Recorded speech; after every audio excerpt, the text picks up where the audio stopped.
Anything Goes, a biography of the Roaring Twenties by Lucy Moore.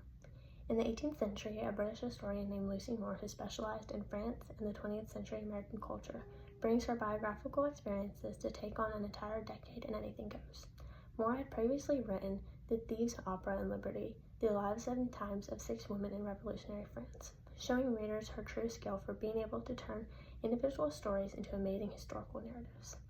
Moore explains that the 1920s represented America's first real modern decade, when traditional Victorian values collapsed under all the weight of new technology, mass consumer culture, and youthful rebellion.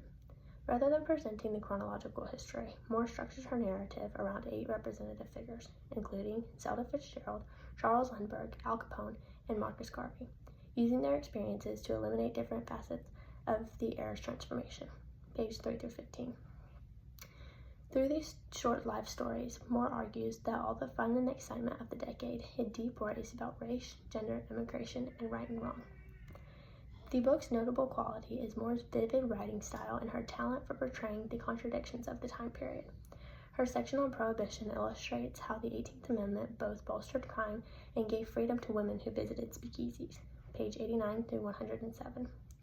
Moore links the growth of fundamentalism, highlighted by the Scopes trial, to the impact of urbanization on rural populations. Page 145 through 162. The examination of the Harlem Renaissance offers a perspective on the way African American creatives managed white support while maintaining cultural autonomy. Page 102 through 228. However, Moore's approach has some clear limitations. By telling the story through individual people's lives, she sometimes loses sight of the bigger picture when it comes to economic and political standpoints of the 1920s. The farming crisis was major, and it hit rural America hard, and it only gets few brief mentions without full expansion of its impact. Page 67, 134, and 289. She also skims over worker strikes and the decade's conservative politics, choosing to focus mainly on the excitement and rebellion of the culture. The source base reveals another weakness.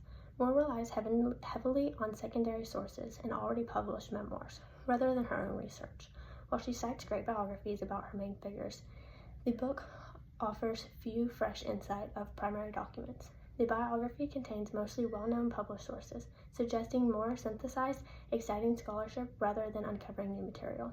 This approach produces an engaging narrative, but limits the work's scholarly contribution.